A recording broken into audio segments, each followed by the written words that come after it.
El 24 de junio, además del 29 de agosto, se celebra a un personaje impactante del Nuevo Testamento. Primo de Jesús el Cristo. Sobrino de la Virgen María. San Juan el Bautista. El cual es una mezcla perfecta entre los profetas del Antiguo Testamento, tal como Elías, Jeremías, o Isaías, y los maestros cristianos del Nuevo Testamento, tal como su tío putativo, José de Nazaret, o los apóstoles Pedro, Pablo, y Juan. Lo increíble de San Juan Bautista, es que aún antes de nacer, estando en el vientre de su madre, Santa Isabel, una mujer dotada con el don de profecía, salta de gozo, ante la presencia de su tía, la Virgen María, que traía en su vientre al niño Jesús. De su niñez y juventud, se sabe tan poco, como la del mismo Mesías. Fuese como fuese, su camino de crecimiento, desembocarán en un hombre increíble, que será el precursor, y aquel que abrirá los caminos del Nazareno.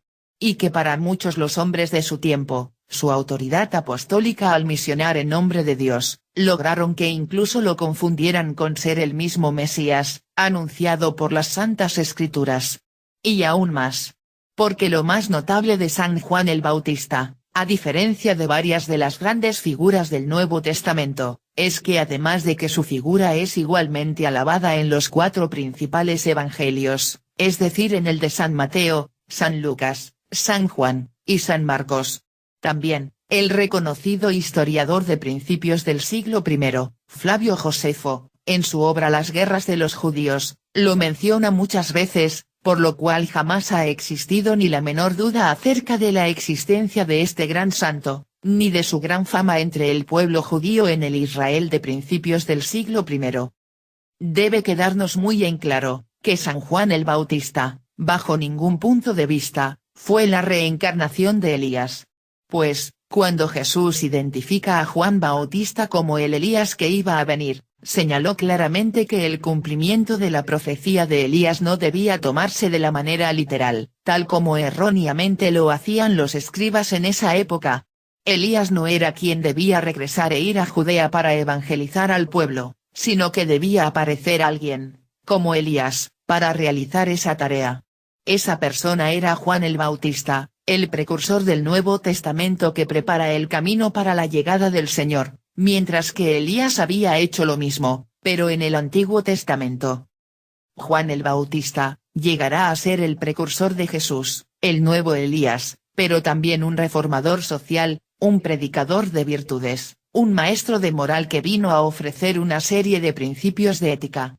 Al punto que el propio Cristo, dijo acerca de él, les aseguró que no hay, entre los nacidos de mujer, nadie más grande que Juan el Bautista. Porque fue él, quien preparó el terreno para que Jesús pudiera aparecer y presentarse en público. Siendo también, aquel que dio testimonio acerca de Cristo, diciendo, yo he visto que el Espíritu bajaba desde el cielo como una paloma y permaneció sobre él.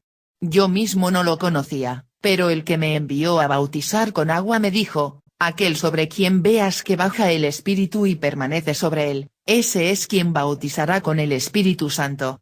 Y como lo he visto, doy testimonio de que este es el Hijo de Dios.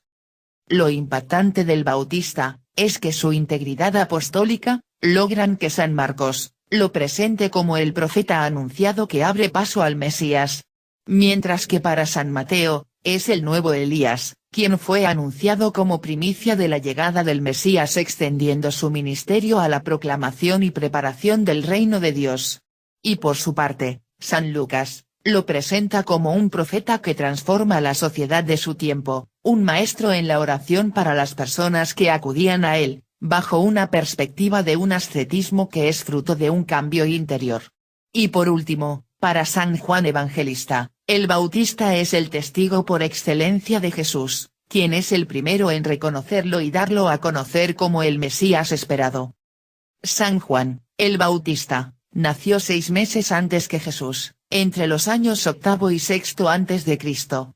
En Ain Karem, en Hebrón, Cisjordania. Un pequeño pueblo situado a unos 8 kilómetros al suroeste de Jerusalén. Sus padres eran la notable Santa Isabel, prima de la Virgen María, y el sacerdote Zacarías. Sobre su infancia y adolescencia se sabe poco, porque recién, hacia los 30 años de edad, ya adulto, se le encuentra predicando en el desierto de Judea, al frente de un movimiento religioso donde él es el referente, y probablemente el propio fundador de estas comunidades, llamadas Juaninas. Dichas comunidades eran grupos formados por discípulos de Juan el Bautista, que luego de su muerte, serían los que exaltarían su figura. Hacia el año 7 a.C., San Zacarías, padre de Juan el Bautista, recibe el anuncio del nacimiento de su hijo, mientras presta un servicio en el templo de Jerusalén, oficiando como sacerdote, en un contexto de oración. A Juan el Bautista se le prohíbe desde niño, el beber vino, salvo en actos de consagración. Para cuando llega a la juventud, Juan vive en el desierto. Este lugar en donde hará frecuente penitencia y oración, lo harán preferir como residencia, las zonas desérticas, en las cercanías a su poblado natal. El texto nos dice: en tiempos de Herodes, rey de Judea, hubo un sacerdote llamado Zacarías, miembro del grupo de Abías. Su esposa Isabel, era descendiente de Aarón, ambos eran rectos e intachables delante de Dios, obedecían todos los mandamientos y preceptos del Señor. Pero no tenían hijos, porque Isabel era estéril, y los dos eran de edad avanzada. Zacarías era sacerdote de la descendencia de Aarón. El ministerio de estas órdenes consistía en la atención del servicio entero del templo durante una semana. Y estando Zacarías, de turno, sorteado para ofrendar el incienso, junto a otros dos sacerdotes, que derramaban el aceite sobre los carbones encendidos. En este acto, mientras subía el humo a lo alto, hacían oraciones de intercesión por el pueblo. También quitaban las cenizas del servicio anterior, entraban con los carbones encendidos, sacados del altar de holocaustos, y realizaban su tarea. Este servicio era la parte central de la liturgia, y considerado la misión más distinguida del ministerio. Santa Isabel, la madre de Juan, era una de las descendientes del linaje de la tribu sacerdotal de Aarón, por lo tanto también pertenecía a la clase sacerdotal. Y se había desposado con Zacarías siendo una joven virgen.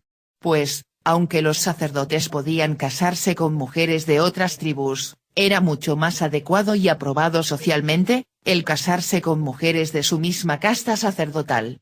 Otra particularidad destacada del matrimonio entre Zacarías e Isabel era su condición de ser un matrimonio consagrado, es decir, ambos totalmente dedicados al servicio del sacerdocio. Siendo piadosos y humildes delante de Dios, intachables en el cumplimiento de todos los mandamientos y ordenanzas del Señor, como conducta habitual cotidiana, incluso respecto a los preceptos morales y los ritos ceremoniales. San Lucas insiste en la extraordinaria piedad y perfección carismática de este santo matrimonio. Esta virtud, era muy apreciada en el testimonio personal, porque al guardar los mandamientos, mostraban su carácter moral y al hacerlo con los preceptos o ceremonias del sacerdocio, expresaban su dedicación completa al ministerio del Señor. Porque como se destaca en los evangelios, ambos eran justos ante los ojos de Dios, observando los mandamientos y ordenanzas del Señor. Pero al igual que otros dos matrimonios estériles que se nombran en los evangelios, el de Abraham y Sara, el de Elcana y Ana, tuvieron dificultades semejantes a Zacarías e Isabel. Pues como podemos inferir, sus notables hijos, Isaac, Samuel y Juan, nos muestran que la anhelada espera de personas consagradas a Dios tiene muchas veces una recompensa especial. Santa Isabel, quien quedaría recluida por 5 meses antes de tener a su hijo, dio testimonio de la bondad de Dios, tal como ella misma lo dice. Al quitarme mi vergüenza que yo tenía ante los demás. Porque entre el pueblo judío, se consideraba un castigo de Dios, el hecho de no tener hijos, significaba un desprecio social, en especial hacia las mujeres estériles. Sin embargo, niños con vocación especial nacían a menudo, de tales mujeres de avanzada edad. El mismo relato, nos indica cómo en cada caso, es el arcángel Gabriel quien predice el nacimiento. En primer lugar, a Zacarías, y luego ante la futura madre, María Santísima, cuyo hijo será llamado, el Grande. Las dos futuras madres, Isabel, y su prima María, Se ven juntas, porque María visita a su parienta que vive en una aldea en la parte montañosa de Judea. Cuando María entra, Isabel exclama proféticamente: «Bendita tú entre las mujeres, y bendito el fruto de tu vientre».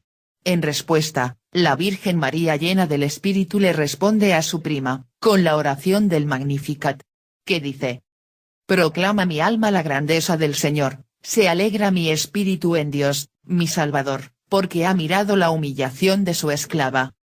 Desde ahora me felicitarán todas las generaciones, porque el Poderoso ha hecho obras grandes por mí, su nombre es santo, y su misericordia llega a sus fieles de generación en generación.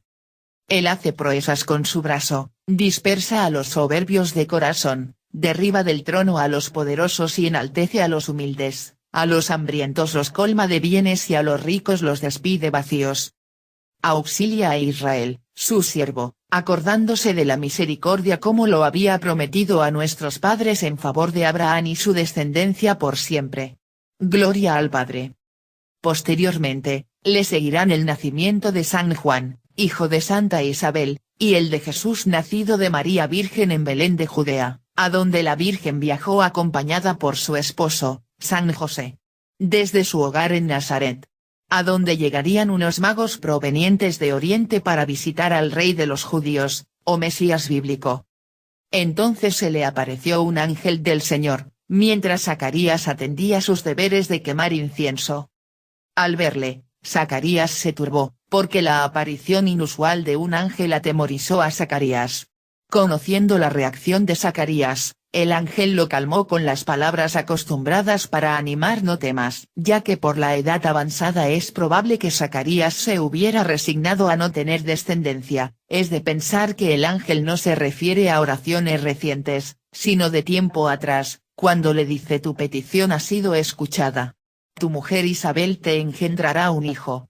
Pero el ángel no solo le anuncia que tendrán un hijo varón, sino que le dice hasta el nombre: «Le llamarás Juan», que significa regalado, u otorgado por la gracia de Dios. El nombre era muy apropiado, pues el niño fue un regalo de Dios, denotando la contestación de Dios a la ferviente oración de Zacarías e Isabel, y la misión especial que realizaría Juan como el precursor del Mesías. Él será grande a los ojos del Señor, por su privilegio de anunciar la inminente venida del Mesías, con gran elocuencia. Juan iba a ser grande a los ojos del Señor, no beberá jamás ni vino ni licor, es decir, que toda su vida estaría bajo el voto nazareo. Juan iba a estar lleno de Espíritu Santo aún desde el vientre de su madre, razón por la cual iba a ser nazareo desde su nacimiento. Porque, tal como Jesús lo dirá muchos años más tarde, vino Juan, enseñando el camino de la justicia, y no le creyeron, mientras que los recaudadores de impuestos y las prostitutas le creyeron. Y ustedes, aún después de verlo, no se han arrepentido ni le han creído. Y a muchos de los hijos de Israel les hará volver al Señor su Dios. El Cristo Mesías, por el que todo el pueblo oraba, pronto iba a llegar, y este niño iba a adelantarse a su venida solo por un poco de tiempo. Zacarías le dijo al ángel, aunque Zacarías estaba lleno de miedo, las palabras del ángel lo calmaron y se alegró de oír las buenas noticias, pero tenía una pregunta: ¿cómo podré estar seguro de este anuncio? Abraham hizo una pregunta parecida, y Ezequías pidió una señal. En este caso, Zacarías no tenía mucha fe en el anuncio del ángel, por esa razón, tal vez, quedarse mudo, será la señal del cumplimiento seguro. Zacarías arguye dos razones por las cuales piensa imposible concebir un hijo: yo soy anciano, y mi esposa es de edad avanzada. No reaccionó como Abraham, quien no se debilitó en la fe al considerar su cuerpo, que estaba ya como muerto. Zacarías, siendo tan piadoso, debía creer de inmediato al ángel, pero también era un ser humano con dudas y temores. El ángel le respondió diciendo: yo soy Gabriel, que estoy de continuo en la presencia de Dios. Esto debería ser suficiente para el incrédulo y asustado Zacarías. Gabriel significa varón de Dios, era un arcángel enviado por Dios a esta misión especial. Un sacerdote judío reconocería de inmediato en ese nombre la autoridad y la presencia de Dios. Gabriel, el mensajero del trono celestial, viene a anunciar la venida del Mesías. Él permanecía ante el trono de Dios, como un dignatario en presencia de un monarca. Jesucristo, nuestro sumo sacerdote, entró en el cielo mismo para presentarse ahora por nosotros en la presencia de Dios. Y ahora vas a permanecer en silencio, porque Zacarías no creyó las palabras del ángel, y debía quedar sordomudo. Y en efecto, el ángel le anunció que se quedaría sin poder hablar hasta el día en que sucedan estas cosas. 8 días después del nacimiento de Juan, Zacarías recuperará el habla. La sentencia fue específica por cuanto no has dado crédito a mis palabras. Pero debemos notar la misericordia de Dios, el ángel le asegura que todo lo que le ha anunciado se cumplirá a su debido tiempo. Todo lo que le ha profetizado sobre el niño, su nombre, su educación y su misión en la tierra, se cumplirán al pie de la letra a su debido tiempo, y según lo dicho por el ángel. El pueblo estaba aguardando a Zacarías, el sacerdote no se tardaba tanto en el lugar santo, por lo que la gente empieza a alarmarse. Se extrañaban de su demora en el santuario, estaban preocupados y ansiosos por Zacarías, porque sabían que era una responsabilidad delicada ser ministro delante de Dios. De ordinario, los ministros siguen la misma rutina en las celebraciones y la más mínima desviación o demora se notaría de inmediato. Según el texto, Zacarías se demoró más de lo común. Cuando salió no podía hablarles, de inmediato la gente nota que Zacarías ha tenido una visión en el santuario, está temeroso y sale del lugar santo sin poder hablar. En esas condiciones no alcanza ni a bendecir ni a despedir al pueblo, solo les hacía señas y permanecía mudo. Con señas trataba de explicar lo sucedido y los enviaba a las casas. Hacía 400 años no había profecías nuevas, y ahora Zacarías, representante del sacerdocio levítico, queda mudo, como otra señal preclara de la cesación de las ordenanzas levíticas. Cuando Zacarías regresó a casa, Isabel se mantuvo recluida por 5 meses. Por medio de Zacarías, el ángel había dicho que el niño sería nazoreo e Isabel quizá por ello se mantiene dentro de esos límites estrictos cumpliendo con el voto ya analizado de la Torá. Isabel se sentía afortunada de que el Señor le hubiera quitado el oprobio entre los hombres. Para las mujeres judías era una desdicha no tener hijos, y en ese tiempo la esterilidad las privaba de una gran bendición. Este pasaje también deja muy en alto la potencia de la jovencísima Virgen María, que apenas con unos 13 años de edad, en vez de dudar acerca de las palabras del ángel, se pone a disposición de las órdenes de Dios, diciendo: «He aquí a la esclava del Señor, hágase en mí, según su palabra». Y dando pruebas de su inteligencia juvenil, ella con total confianza en los designios del Altísimo, indaga con el arcángel: «¿Cómo será esto posible, pues yo no conozco a varón?». María, una mujer de acción carismática, visita aún estando encinta, a su pariente Isabel, para ayudarla en el parto. Y apenas llega, el niño en el vientre de Isabel saltó de alegría, e Isabel quedó llena del Espíritu Santo. Esta escena, ha sugerido a lo largo de la historia el parentesco entre Juan y Jesús. Pero llama la atención que ya adultos, no se dice una palabra sobre dicho parentesco. Esto probablemente se deba a que Zacarías e Isabel, fallecieron prontamente, cuando Juan era tan solo un niño, siendo criado por la comunidad del templo. La primera bienaventuranza en los Evangelios del Nuevo Testamento, se le dirige a la Virgen María, la Madre de Jesús, y es pronunciada por Isabel la esposa anciana de Zacarías: «Bienaventurada, tú que has creído en la realización de cuanto Dios ha dicho. Pues recordemos que bienaventurados quienes creen sin haber visto». Este pasaje se desarrolla en el contexto posterior al evento de la anunciación de Dios a María de Nazaret. Ella ya espera a su hijo Jesús, y siendo jovencísima, emprende un viaje hacia las montañas de Judá. Ella quiere comunicar vida a su parienta en los montes de Judea y ese deseo es muy fuerte y supera su propia seguridad, por eso ella parte sola, sin pensarlo 2 veces. Esta presentación de María en viaje, sola, indica su decisión para romper con el patriarcado. Porque en este tiempo, una mujer no podía viajar sin un varón. Pero, ella solo confía en Dios, es una mujer rupturista, libre, independiente, que pone en riesgo su vida con tal de comunicar la vida de Dios a quien la necesita, a Zacarías, a Isabel y al niño Juan. María entra en las montañas de Judá a la casa de un sacerdote mudo y de una anciana hasta ahora estéril, pero quien ya en ese instante espera un hijo, Juan el Bautista.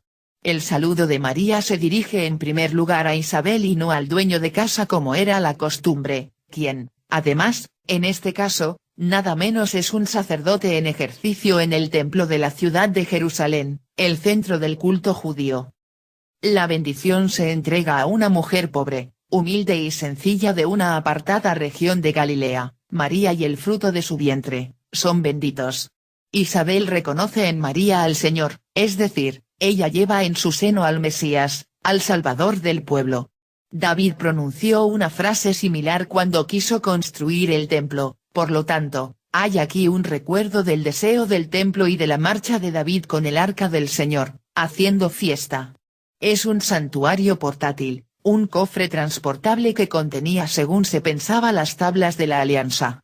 Para transportar el arca hasta Jerusalén, el rey David invirtió unos 3 meses, e idéntico es el tiempo de permanencia de la Virgen María con su pariente Isabel en las montañas de Judá. Y con la presencia de la Madre del Hijo de Dios, estas personas y esta casa reciben la bendición del propio Cristo, en las entrañas de su madre. De esta manera el evangelista presenta a María como el arca de la nueva alianza. Mientras el arca del Antiguo Testamento era exclusiva para Israel, la nueva alianza es para el mundo entero. Isabel constata esa bendición, en su seno salta de gozo su hijo Juan. Se cumplen las palabras dichas por Gabriel, el mensajero de Dios, a Zacarías: el niño sería fuente de gozo y alegría para muchos. Luego Isabel proclama bienaventurada a María, porque creyó en el cumplimiento, y la ratificación de la palabra necesita la colaboración de los seres humanos, así como lo realiza María. Por lo tanto, la palabra del Señor no da fruto si no es acogida y transformada en esta historia por las personas. La Virgen María es bienaventurada porque confía en la palabra, tal como Abraham y Sara, y contagia su vida de Dios a Isabel. Las dos mujeres son importantes en estos relatos de Lucas. La joven virgen, concibe contra toda expectativa y una anciana estéril concibe a Juan Bautista contra toda esperanza, es madre y profetisa. Las dos mujeres están abiertas a la vida.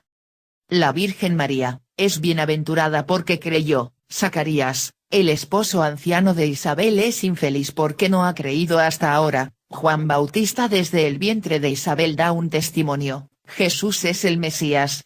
Pero así como el arca, en tiempo del rey David, llevó bendiciones a las casas donde fue recibida, de la misma manera, la presencia de María durante 3 meses en la casa de sus parientes, traerá la bendición a este hogar. Zacarías pasará de sacerdote a ser un profeta. Isabel, de una mujer mal vista por su esterilidad, pasará a ser ocasión de alegría entre sus vecinos. El niño Juan es un testigo.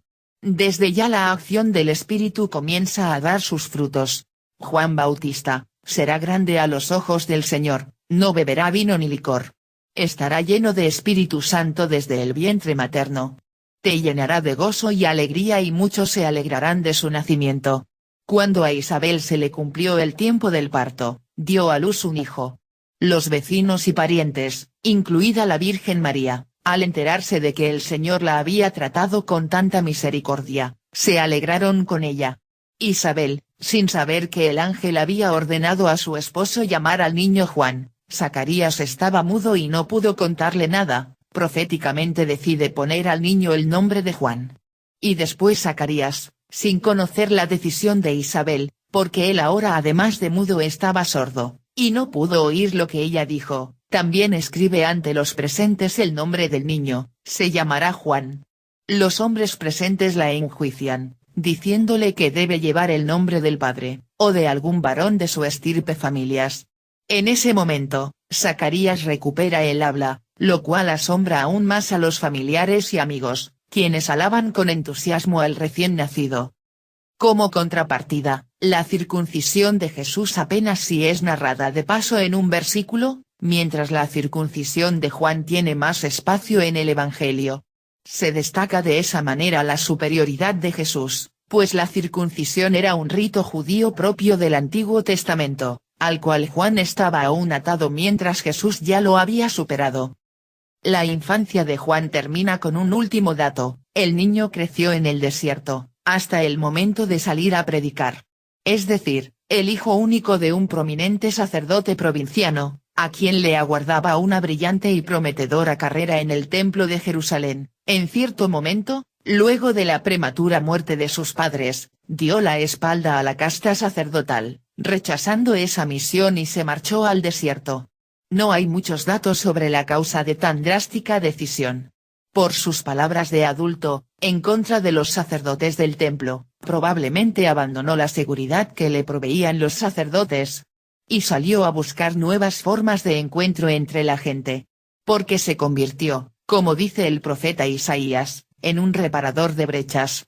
Pues, al hacerse hombre, Juan el Bautista fue un profeta que anunciaba y denunciaba, sin temor alguno, predicaba con intensidad, compartiendo con sus santos padres, la cualidad de ser un hombre justo ante los ojos de Dios y de los hombres. Por ese motivo, Jesús llegó a decir de él: les digo, que entre los nacidos de mujer no hay ninguno mayor que Juan.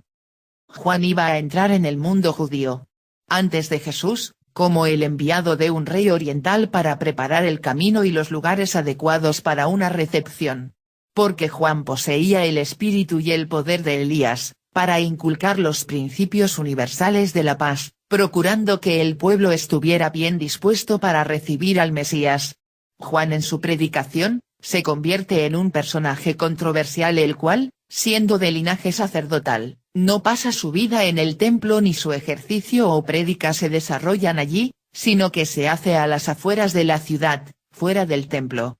Esto es importante, si se comprende que es un sacerdote de acuerdo con su linaje y la conversión invita a pasar nuevamente el Jordán, como reconquista de un culto vacío de la casta sacerdotal que era una institución que Juan, al igual que Jesús, criticaron en su ejercicio. Como el anuncio de los ángeles, San Juan inicia su ministerio con las palabras: Gloria a Dios en lo más alto, y sobre la tierra paz, buena voluntad para con los hombres. Parte de la misión de Juan era anunciar esa paz mesiánica. Cuando Juan les habla a los judíos encontramos que por lo menos por un poco de tiempo, la gente de todos los rangos, partidos y clases sociales, tuvo la inclinación de hacer a un lado las diferencias y unirse para esperar al Mesías. Con el poder y el espíritu de Elías, Juan iba a hacer volver el corazón de los padres hacia los hijos, lo cual concuerda con la profecía de Malaquías. Para lograr esto, Juan los motivaría a la oración y la piedad, para que pusieran atención a la salvación de sus hijos. Su trabajo también haría volver a los desobedientes a la sensatez de los justos, es decir, los devolvería de la rebeldía contra Dios, enseñándoles la sabiduría de buscar al Señor con arrepentimiento y oración. Todo se resume en esta frase: Juan preparará para el Señor un pueblo bien dispuesto. Cuando Juan el Bautista salió a predicar, eligió el desierto de Judea, el cual es una región árida, montañosa, entre el cordón central de montañas, el Mar Muerto y el Jordán inferior. Juan convirtió el desierto en un lugar de predicación y conversión. Allí llegaban gentes de todas partes para escuchar su mensaje, confesar sus pecados y cambiar de vida. Acudían hasta él muchedumbres de toda la región de Judea, y todos los habitantes de Jerusalén, y se hacían bautizar por él confesando sus pecados. San Lucas da una fecha precisa del inicio del ministerio de San Juan, el Bautista, en el año 15 del imperio de Tiberio César, es decir, de acuerdo al calendario actual, entre el año 26 o principios del año 27.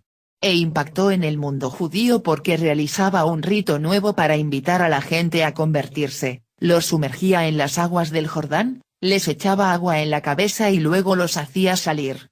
Era una práctica insólita, nunca antes vista ni realizada por nadie, que pasó a llamarse bautismo.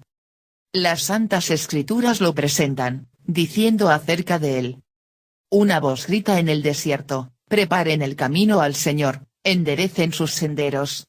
Así se presentó Juan en el desierto, bautizando y predicando un bautismo de arrepentimiento para el perdón de los pecados.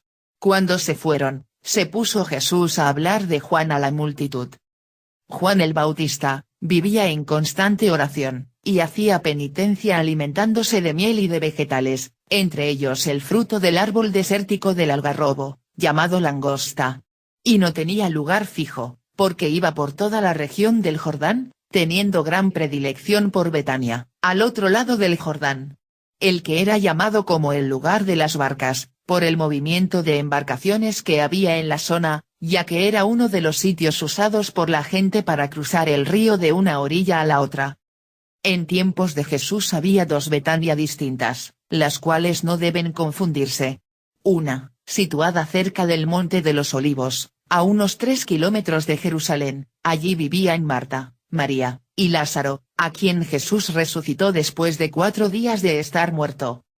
La segunda Betania, en donde bautizaba Juan, quedaba al otro lado del Jordán, y era un pequeño caserío, hoy conocido como Tel el Medes, no situado sobre el río sino sobre uno de sus brazos, en el este del Jordán, y a 15 kilómetros al norte del Mar Muerto, justo a la altura de Jericó.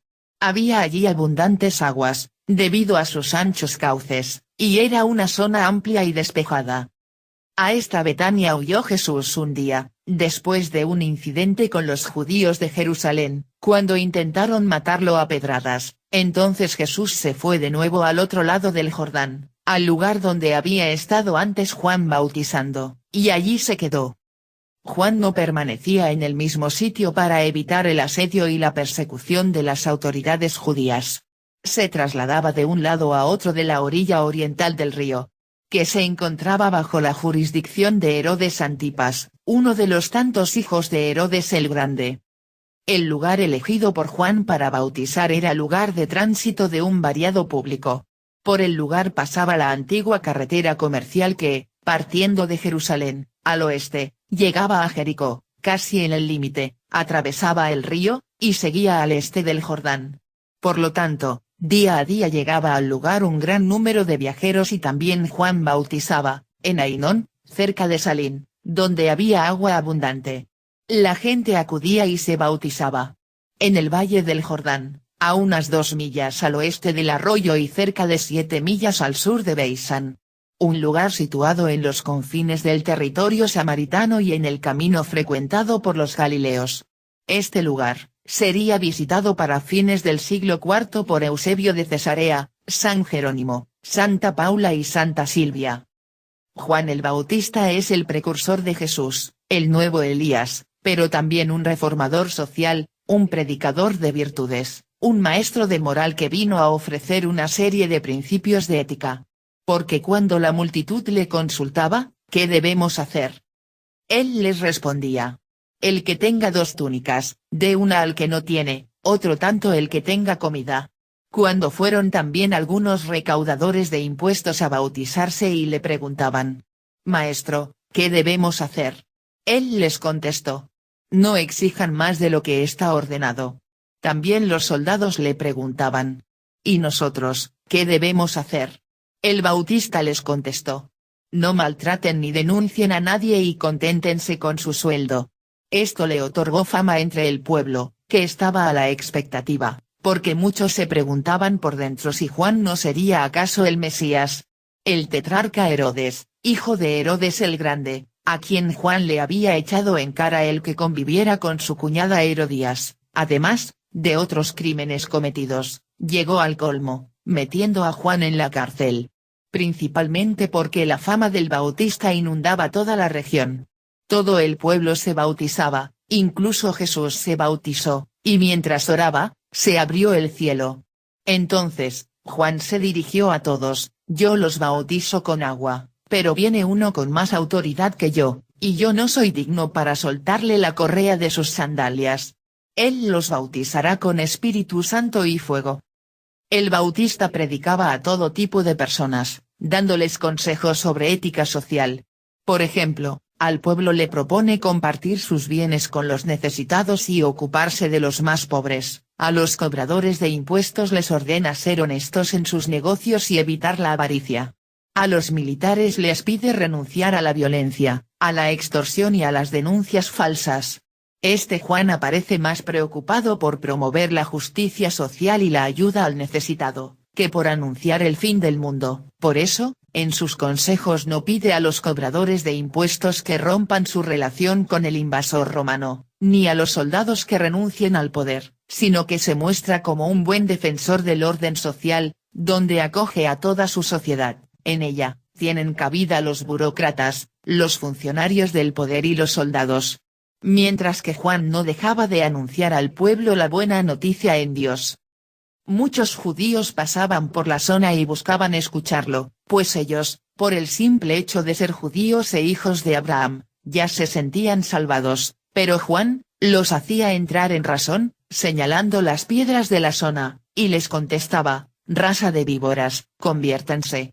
No anden diciendo, somos hijos de Abraham, porque les aseguró que Dios puede sacar de estas piedras, a hijos de Abraham. Ni siquiera el propio gobernador de la región, Herodes Antipas, se salvó de las críticas del Bautista. Un día, cuando lo vio pasar por allí en su pomposa caravana, camino al palacio Maqueronte, para tomar vacaciones, le gritó en público que su matrimonio era ilegítimo. Porque había robado a Herodías, que estaba casada con su hermano, Herodes Filipo, que estaba aún vivo. El sitio en donde Juan predicaba y bautizaba, es un lugar totalmente simbólico para el Israel antiguo. Allí es donde en el siglo XIII a.C., Moisés instaló el campamento antes de que el pueblo de Israel ingresara a la tierra prometida. Y en ese mismo lugar, el profeta Josué, había cruzado el río Jordán con el pueblo de Israel, para tomar posesión de la tierra prometida e inaugurar una nueva época de esplendor en la historia. De este modo, Juan le recordaba a los judíos que, en tiempos de Josué, sus abuelos habían cruzado ese mismo río y por ese mismo punto, llenos de ilusión y buscando la felicidad de una nueva vida, que nunca pudieron conseguir, porque una vez instalados en la tierra prometida, habían vuelto a descarriarse y a pecar contra Dios. Al ver que muchos fariseos y saduceos acudían a que los bautizara, los llamó con autoridad: raza de víboras. ¿Quién les ha enseñado a escapar de la condena que llega? Muestren frutos de un sincero arrepentimiento. El hacha ya está apoyada en la raíz del árbol, porque árbol que no produzca frutos buenos será cortado y arrojado al fuego. Yo los bautizo con agua en señal de arrepentimiento, pero detrás de mí viene uno con más autoridad que yo, y yo no soy digno de quitarle sus sandalias. Él los bautizará con Espíritu Santo y fuego. Ya empuña la horquilla para limpiar su cosecha, reunirá el trigo en el granero, y quemará la paja en un fuego que no se apaga. Aquellos que eran bautizados por San Juan, volvían a sus casas, convencidos de haber actualizado la antigua hazaña de Josué, que al igual que sus antepasados, habían abandonado en la otra orilla un viejo estilo de obrar, y estaban listos para la conquista de un nuevo país, una nueva sociedad, una nueva familia, mientras esperaban la llegada inminente del reino de Dios, el cual aparecería según el Bautista, de un momento a otro para premiarlos por haberse convertido. Así se reunieron innumerables discípulos que aceptaron su mensaje, se encontraron con Dios, cambiaron sus corazones, y transformaron sus vidas de manera poderosa. En la época de Jesús, los judíos atravesaron una crisis religiosa y espiritual muy grande. Se sentían lejos de Dios, con poca fe, sin entusiasmo religioso y desesperanzados. Entonces, como un modo de cumplir aquella lejana profecía de Ezequiel, empezaron a multiplicar de manera sorprendente los lavados rituales y las abluciones voluntarias. A esto contribuyó el hecho de que la gente, asqueados por la corrupción de los maestros de la ley, la casta sacerdotal de Jerusalén, cada vez confiaban menos en las ceremonias del templo, donde buscaban la limpieza interior, preferían realizar sus formas de purificación, dejando las peregrinaciones al templo para las grandes ocasiones. En los demás casos cada uno se bañaba a sí mismo, en el caso de Juan era él quien sumergía a la gente en el agua. Hasta su aparición, no se conoce caso alguno, ni en el judaísmo ni en ningún ambiente religioso, de alguien que haya bautizado a otra persona. Las purificaciones eran siempre personales y el interesado se lavaba sin necesidad de un colaborador. Pero en el movimiento fundado por Juan, él se reservaba la función de introducir al candidato bajo el agua. Fue el primero en realizar esta práctica. San Juan le prometía al candidato que, si se bautizaba con él, cuando llegara el juicio final, Dios le perdonaría sus pecados, y se libraría del castigo infringido a los pecadores.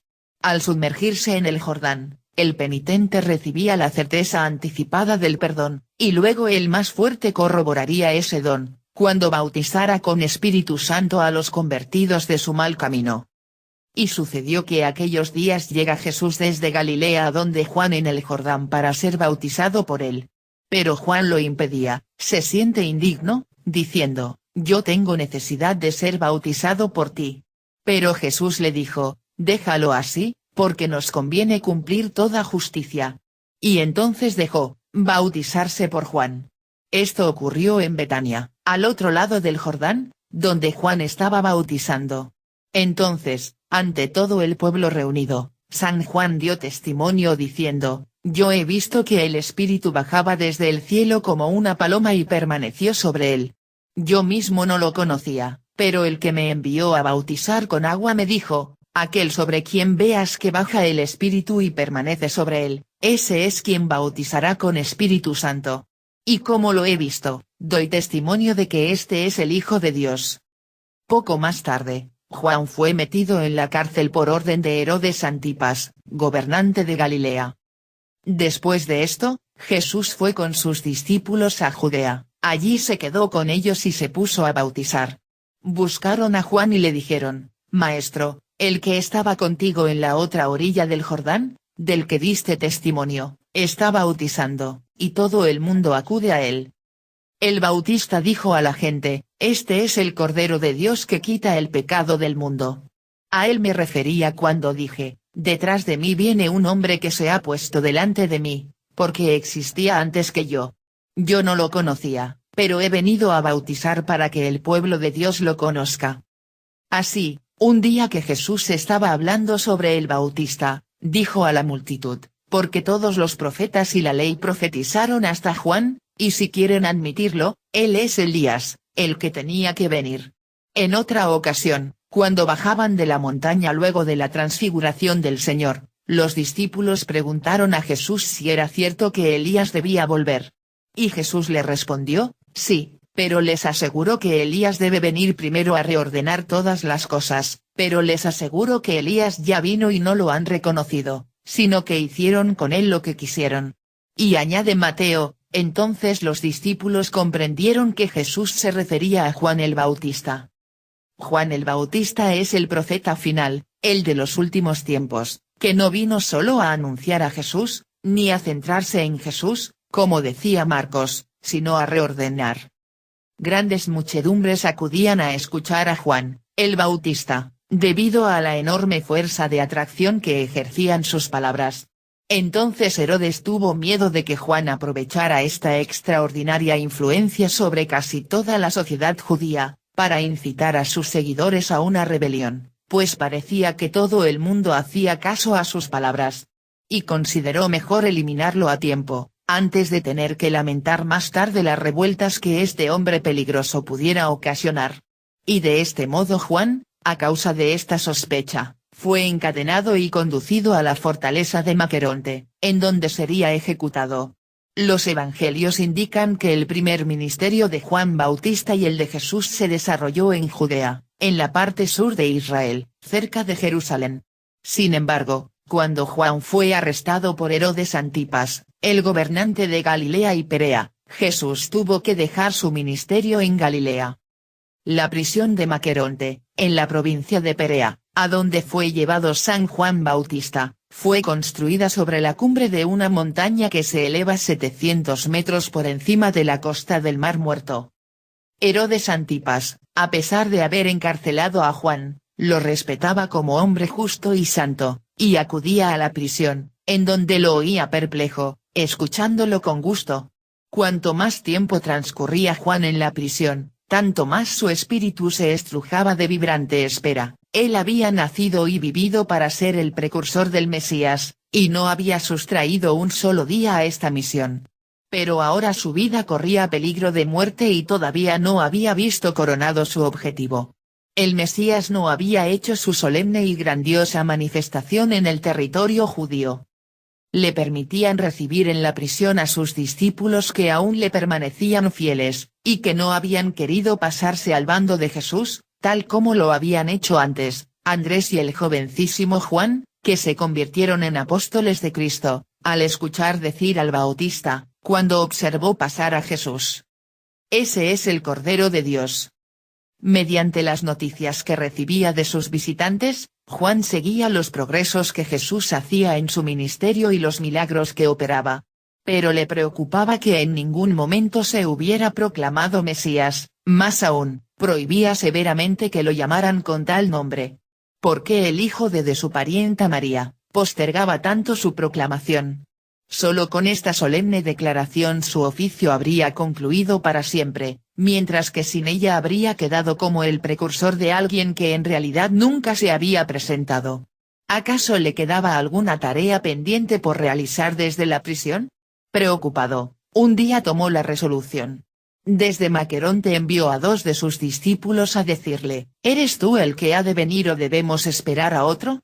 Pregunta que obligaría sin duda a una más precisa manifestación de Jesús.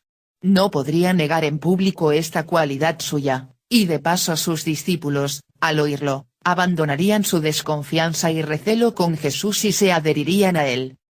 La respuesta de Jesús fue distinta de la esperada por Juan, incluso desconcertante. No dijo ni sí, ni no, sino que contestó: «Vayan a decir a Juan que los ciegos ven, los paralíticos caminan, los leprosos son sanados, los sordos oyen, los muertos resucitan y los pobres reciben el Evangelio».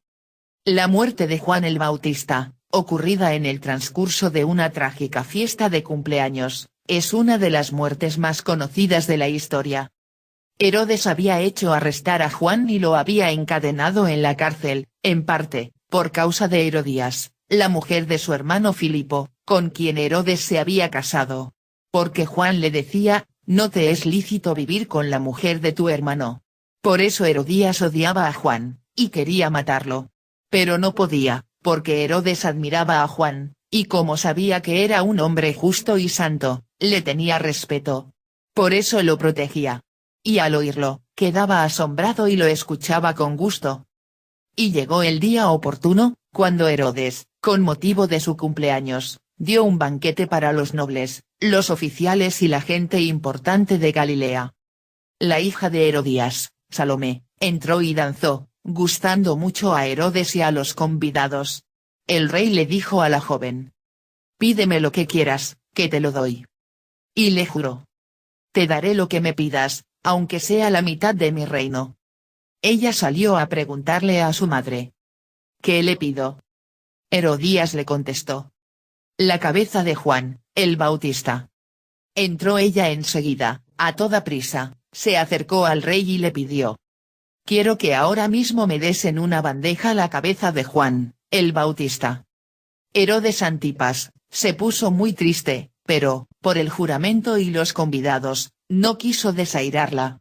Enseguida le mandó a un verdugo que trajese la cabeza de Juan.